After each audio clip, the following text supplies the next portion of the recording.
Hola, bienvenidos al podcast del Grupo 3 de Justicia Transicional, donde seleccionamos los informes A74-147 sobre las disculpas por las violaciones manifiestas de los derechos humanos y las violaciones graves del derecho internacional humanitario, y el A75-174, informe que habla de la perspectiva de género en los procesos de justicia transicional.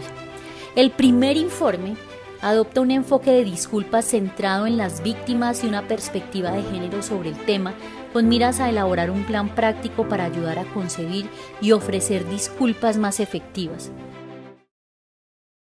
¿De dónde sacamos fuerzas?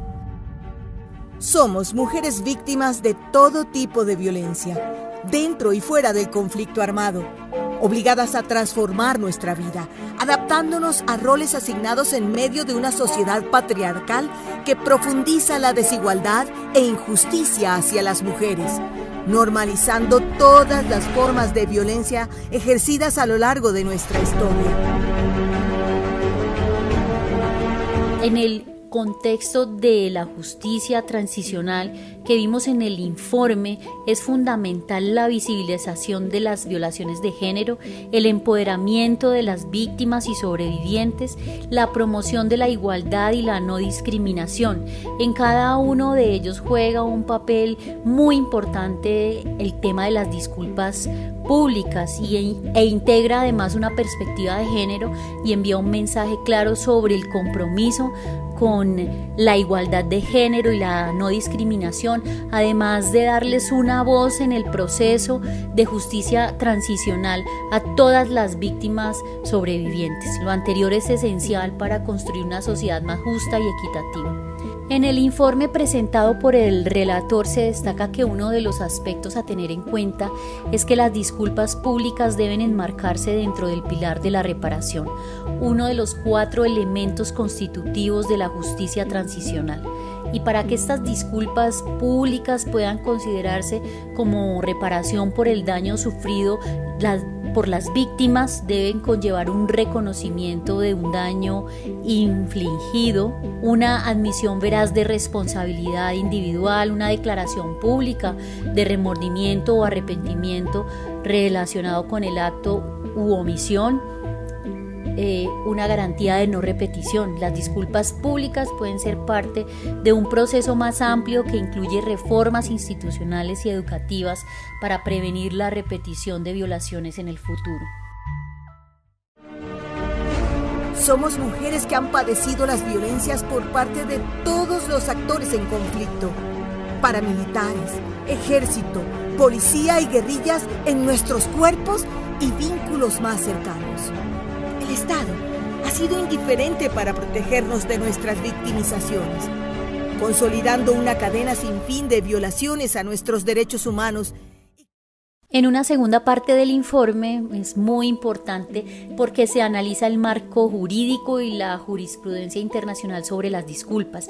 En este aspecto ambos varían dependiendo del contexto específico y la naturaleza de las violaciones de derechos humanos o del derecho internacional humanitario, pero realmente a nivel general se han considerado las disculpas como una medida de reparación simbólica y colectiva que tiene por objeto dar satisfacción a las víctimas, reconociendo su condición de víctimas como tal y las normas sociales transgredidas.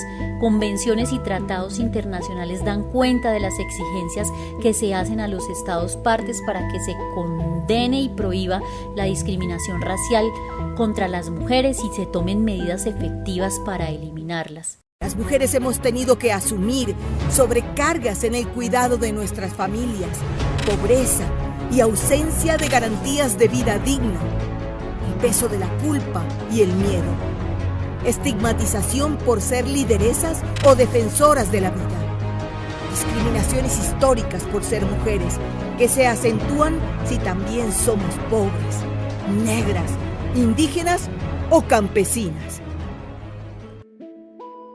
Las directrices de organismos internacionales como la Comisión y Corte Interamericana de Derechos Humanos han emitido decisiones que incluyen medidas de reparación que pueden comprender disculpas públicas en casos de violaciones de derechos humanos en el continente americano, y el Comité de Derechos Humanos de las Naciones Unidas ha emitido decisiones que incluyen medidas de reparación, y en algunos casos se han solicitado disculpas públicas como parte de las medidas de reparación. El informe del relator concluye con las acciones recomendadas para el diseño e implementación de disculpas efectivas, como el momento de la presentación de las disculpas, quién las presenta, si quien formula la disculpa tiene la autoridad necesaria para hablar en nombre del Estado o la organización responsable del daño causado, tener en cuenta el lugar de su presentación y la naturaleza de la ceremonia en cuestión. A pesar de todo el dolor por las pérdidas, el sufrimiento que nos ha impedido maternar y construir vínculos, persiste nuestra fuerza y capacidad de reconstruirnos y seguir adelante. Las disculpas son adecuadas y efectivas si van acompañadas de otras medidas estatales, como la construcción de un monumento que muestre el texto y la fecha de la disculpa, a fin de lograr las garantías de no repetición y fomentar un ambiente de reconciliación y colaboración en lugar de resentimiento y hostilidad. En esta segunda parte del podcast hablaremos a continuación del informe A75-174. La perspectiva de género en los procesos de justicia transicional. El relator Fabián Salvioli presenta este informe al Consejo de Derechos Humanos, la cual analiza múltiples aspectos de la adopción de una perspectiva de género en la conceptualización, el diseño y la aplicación de estrategias y mecanismos nacionales de justicia transicional, incluida la búsqueda de la verdad, la rendición de cuentas, la reparación, las garantías de no repetición y los procesos de memoria.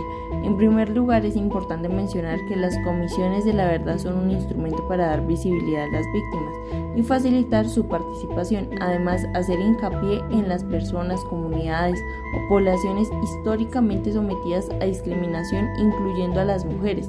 No obstante, se evidencia la falta general de enfoque respecto a la orientación sexual, la identidad de género en la gran mayoría de los procesos de búsqueda de la verdad, razón por la cual el relator menciona los siguientes aspectos para resaltar lo anteriormente dicho. Mandato. Las primeras comisiones de la verdad no tenían en cuenta las cuestiones de género e ignoraban violaciones basadas en el género, la orientación sexual y la identidad de género. Sin embargo, varias comisiones como Guatemala, Sudáfrica y Perú, a pesar de no tener referencias explícitas al respecto en sus mandatos, vieron la violencia de género. Esta tendencia se ha ido reforzando a las comisiones posteriores, como fueron la Sierra Leona, Timor-Leste o Liberia. Incluyeron algún tipo de referencia a la perspectiva de género en sus mandatos o lo marcaron claramente. La estructura organizacional adopta una estrategia orgánica combinada que incluya una unidad especial de género con consultores y peritos de diferentes orientaciones sexuales e identidades de género. Para el perfil y la capacitación de la persona se debe lograr entre los miembros de la comisión lo siguiente. Primero, visibilizar la decisión política de incluir la perspectiva de género en el trabajo de la comisión. Segundo, asegurar la presencia de mujeres en los más altos niveles decisionales de la comisión. Tercero, lograr que la comisión sea menos ajena a las mujeres víctimas. Las primeras reparaciones a las víctimas de estas violaciones de los derechos humanos no se ocuparon de las formas de victimización específica que experimentan las mujeres, ni plantearon seriamente qué aspectos se perfilaban como decisivos a la hora de asegurar que la reparación, pero más adelante la evolución se limitó a ampliar el catálogo de violaciones merecedoras de reparación. La persecución penal fue creada en tribunales internacionales como en ex Yugoslavia, en Ruanda y en la Sierra Leona, y como tal contribuyeron notablemente a la vista de la violación sexual y de género, y los estatutos de dichos tribunales reconocieron a la violación como crimen de lesa humanidad y crimen de guerra, y otros delitos de género como la esclavitud sexual, el embarazo forzado, la prostitución forzada y la esterilización forzada. También se debe tener en cuenta la capacitación de los operadores de justicia. Es necesario dotar a estos operadores de justicia de las suficientes herramientas para poder identificar prejuicios y hacer un análisis de género integral de los casos que están resolviendo, a través de la implementación de protocolos especiales de investigación y justicia de los delitos sexuales y por motivos de género, que pueden nutrirse de los manuales de mejoras prácticas de los tribunales internacionales especiales. Este camino de autoconciencia y acción política ha sido un camino de muchos tropiezos y significativos avances. Para esto debe existir una especialización y priorización para una adecuada valorización, ya que Colombia posee un grupo especializado de investigación de casos de violencia sexual en la Unidad de Investigación y Acusación y creó la Comisión de Género e incluyó la identidad de género y la orientación sexual en sus criterios de priorización de casos. Las garantías y la protección no tienen la suficiente cobertura, por esto es imprescindible el diseño de programas especiales basados en una valoración adecuada con enfoque de género de las situaciones de riesgos específicos. Para ello también debemos hablar de las garantías de no repetición, lo cual se debe diseñar cambios legales e institucionales con potencial transformador.